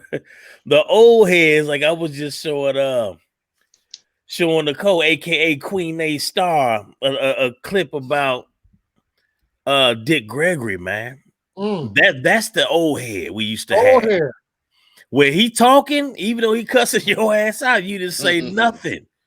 You understand what I'm saying? Because that old man, listen, well, first of all, they say if you want to know what the hell this country really about, you go ask the old black man, because he done seen it all. He done seen, like you said, you talking about seeing just the 10 years before me. Them old heads, man, shit.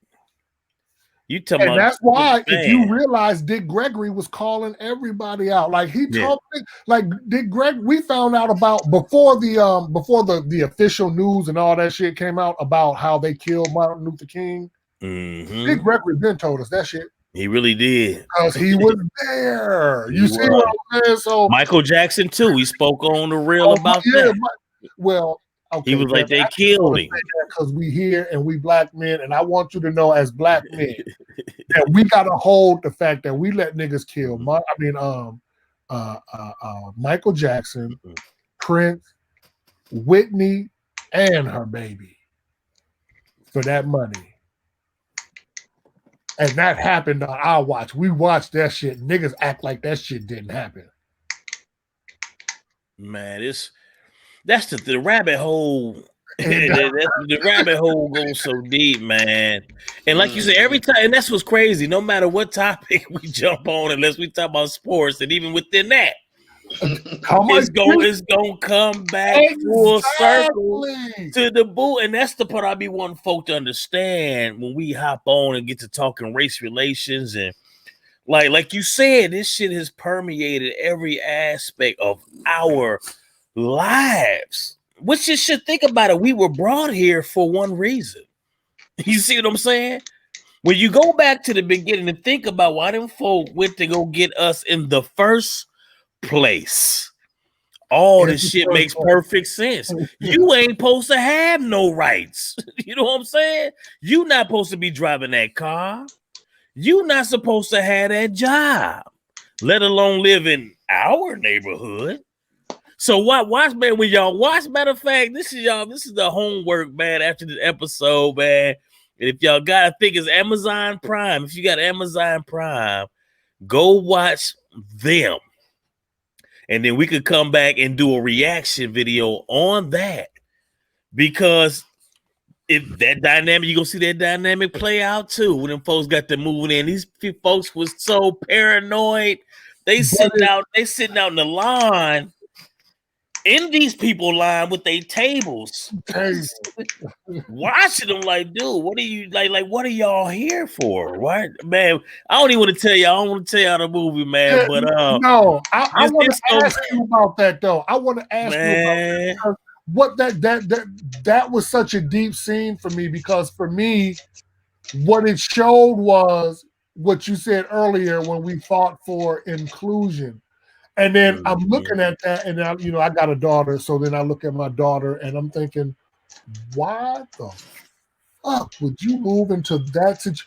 What made that house in that neighborhood worth that? Like, why did we want to be there? Because when they showed the scene when she went back to Watts, where the black people were, and again, you got to remember, this is a different time. It wasn't the time of today, so it was still community back then, and it was a beautiful black community.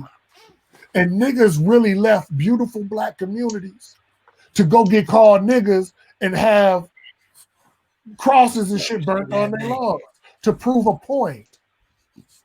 To fucking who? Who did we prove that point to? Man, it's and like I said, I don't want to rim D. I know you probably ain't seen it. Yes, I ain't seen it yet. I can't speak I can't speak on it yet. I'm gonna watch it probably tonight though. Based on this conversation, I'm probably watching it tonight. Right. It's some quality bullshit. It's quality bullshit. You know what I'm saying? But right. It's aspects of it that it just makes you think again to what we're talking about here. And that's what makes what we're talking about here so serious, because this was the 50s. And here we are with this technology I'm talking to two niggas that ain't even here.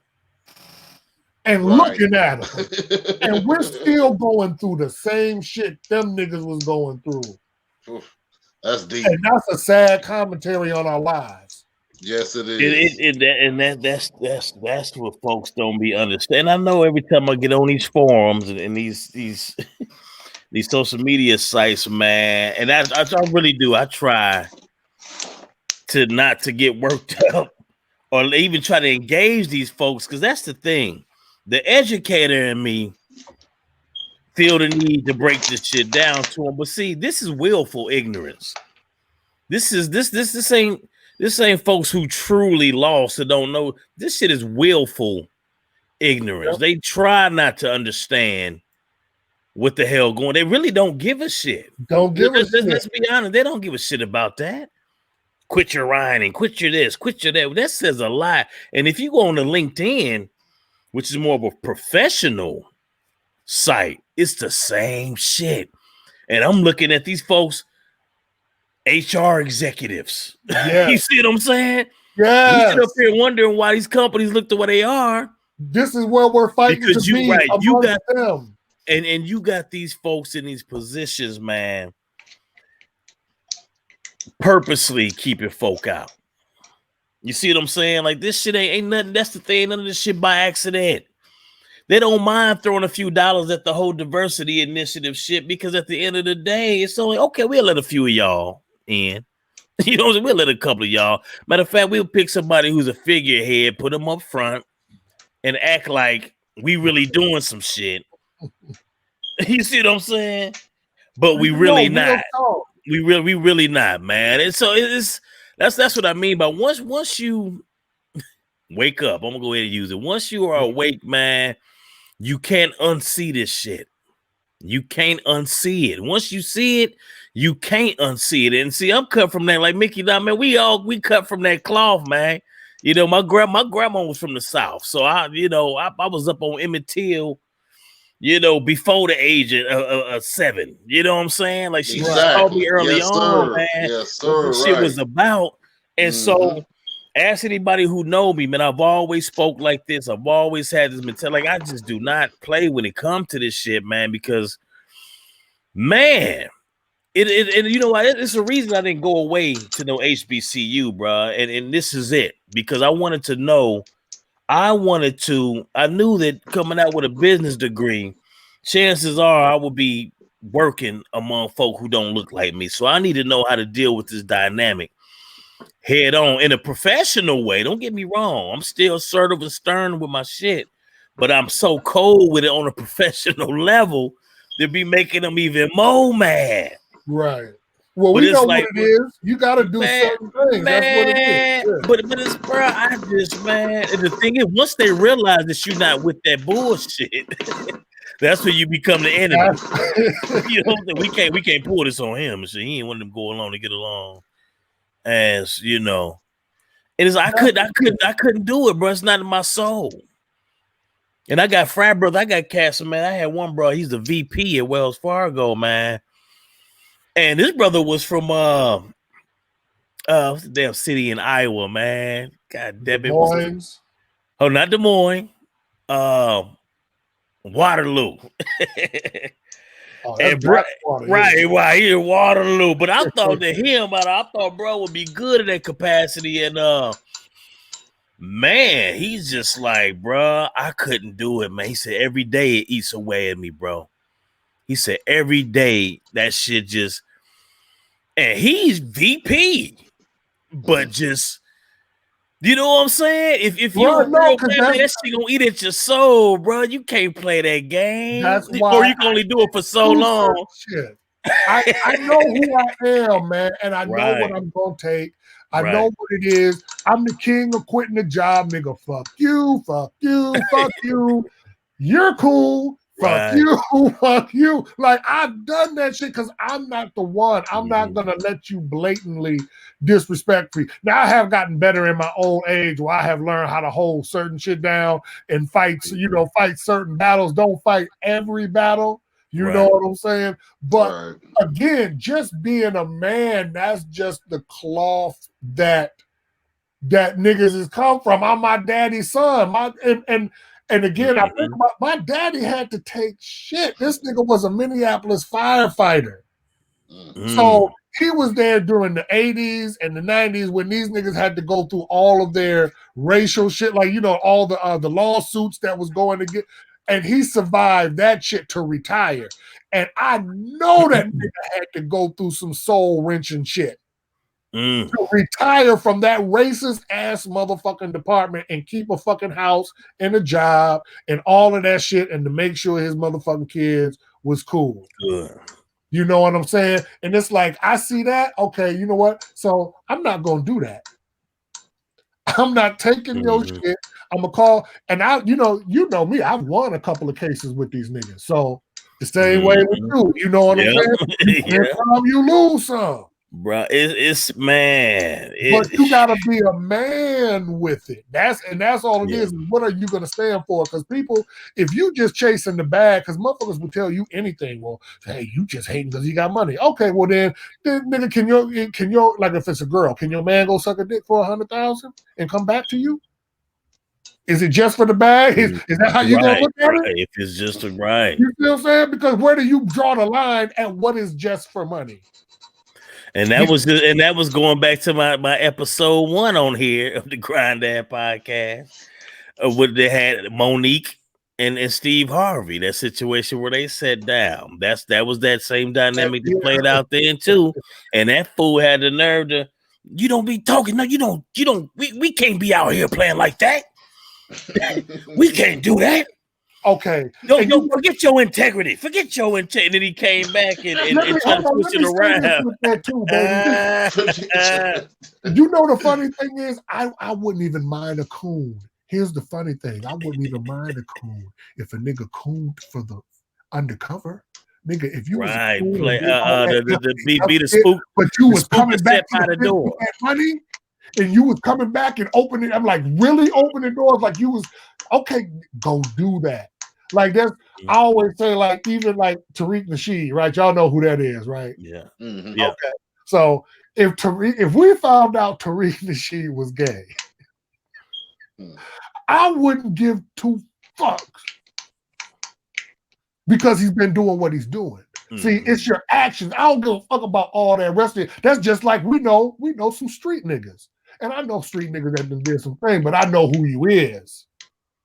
Right? There's a street nigga who will kill a kid, and there's a street nigga who won't kill a kid. Right. There's a street nigga who, some street niggas will protect the kid. Yes, sir. Yes, sir. There you go. I know what you mean. I know what you mean. I can respect everything based on you, you know what I'm saying? Context. You are. And Based that's on character. There you go. That's the word. Character. Yes, sir.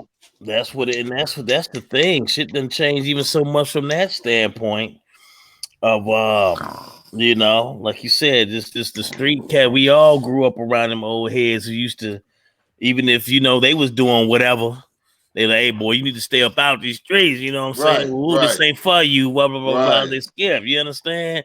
Like it done change so much, and like we said, that could go back to Kingston over here wilding. Go back to just the OGs, man, and how they purposely took them away, man. I think about Larry Hoover, man. Like, who, bro, had so much power even from behind that wall. They had to take away. I think they took away his phone privileges too. Like, nah, bro. They locked him away. They was like, yeah, bro, we can't even. You know what I'm saying? Like, even I mean, and if you know the history, period, bro, they had vice lords up in the White House, bro. Like, it was different. You know, the gangs in the Chicago period was just different from out west. It was more organized. That's back because those were they had men in their life. See, women operate on a different operator's Miranda, or however they word go. You know what I'm talking about? They operate different. The wave life altogether. Like, if you want to talk, like, women will talk about how they strong black women, right? They'll talk about how women are the most educated and all this shit in the world, but they'll never say the real shit that goes along with that. Because you got it from the white man. That's it. Y'all are only in the position you are in because of the white man. The white man took everything away from us and gave it to you. Said you bitches could have a crib, but them niggas can't live there. And then even when it came to welfare reform, and everybody forget why there's so many educated black women, because they had welfare to work programs. Are they sending women to school? See, and the only that's what I said later that has not received a dime of anything has been the black man. We're the only ones that don't got. Oh, that's that fear. Hey, that's that fear, bro. They can't have us. They can't, man. They know. Look at what we've been able to do with a little of nothing. Nothing. Imagine if they get, like you said, going back to the reparations piece. Imagine if they gave us $300,000 cash to start. You see what I'm saying? That's what I'm saying. Hold on. Well, how did you lay it out again? Because I know you had it laid out. You had the plan laid out. You had your own contract with black folks. Yeah, you did. But you said you was with that reparations, right? Just imagine if we had all of that, bro. It almost changes overnight. Because most of us are folks I'm seeing it. I'm seeing folks starting to wake up. They starting to do a little bit more with their money. They starting to invest a little bit more, saving. It's happening so slowly, but it's happening. So they see it too. That's why folk acting a damn fool out here when they see us. Like, I just saw Target giving $2 billion to black businesses. Now, man, I clicked on it, went straight to the comments. Straight to the comments. Oh, see, this is just racist, but they say that there isn't, that there's racism going on. And it's like, dude, where the hell y'all been at? See, that's that fear, bro. That's what you got to think about it. Think of anything that black people have done on an even playing field that they haven't destroyed. Golf. See, sports is one avenue where there's an equal playing field. Who takes over all sports? Any nigga in a sport. Because it's an even playing field. But hold on. I'm going to take it out of sports because I don't want our black people to think that's all niggas is about. I want y'all to understand what Black Wall Street really was. Black Wall Street, see what happened, the reason why it got destroyed was because they kicked niggas out and said, fuck you niggers. And then years later, they came back and was like, hey, what the fuck? These niggas got houses and mansions and cars. Man. I don't even have a car. Get a rope. That's what happened. Watch this, man. Build that shit out of nothing. Watch what I'm telling you, brother, because that brother in them was an engineer during those times. Moving to Compton. So I'm gonna leave it at that. Check it out. Right, We yeah, we listen, got y'all. Oh, yeah. Hey, we had two. Listen, G. And I knew this was gonna happen because it always do, brother. And this is what I love it though, because this is our therapy too, man. This is where we get to build and celebrate each other as black men and talk how we could be as candid as we want. You know what I'm saying? And so, that's why I'm glad to have this platform to be able to do this, man. And we just gonna keep them coming, bro. Every week we gonna keep them coming. Y'all making me putting a lot of work on my plate. We're having to chop up this stuff, man, to get the production done. But hey, man, I'm loving this, man, and we definitely gonna be back at them. You know what I'm saying? We gonna hit their ass with this outro real quick. But before we go, man, Mickey Knox, you say your piece, man. Last comments for this episode, man. Yes, sir. Like I said, man, this your boy Mickey Knox, your friendly neighborhood Knox. And where can they find you at too? If you man, they can find me everywhere. Facebook, but I'm banned right now, so I'll be back in a while. You know how they do it. On YouTube, at I don't even have all my addresses, so we'll hit that back when we come back. Now you on the gram too, ain't you? Though, yeah, we on Instagram. I'm on everywhere. I just don't, they ban me so much that we also call that fool the band man for real, man. Rim D, right. That's why I need you, because you're gonna help me start taking it a little easy and maybe putting a little sugar with the medicine. You, man, it is like the homie Dr. Umar said, man. Sometimes you gotta play the spook to set by the door. Yes, sir. Listen, you know what I'm saying? All right, homie Rim D, where can they find you at, homie? Oh yeah, this is Rim D, the Rim D. You can catch me on Facebook. I'm also building up some of my social media here at ground zero of the of all the civil unrest. Man. I'll keep you posted. I'm gonna stay online. I'll keep you posted. Here's your boy on the ground. Already, man. Listen, man. Hey, y'all. This, as y'all can see, man. You see Kingston over here trying to rumble with me, man. It's my little partner right here. You know what I'm saying? But we just gonna keep them coming, man. Like, these are my guys right here. We got a few other guests. El Reezy. He couldn't make it through Logic Reason, man. The homie Mike Check.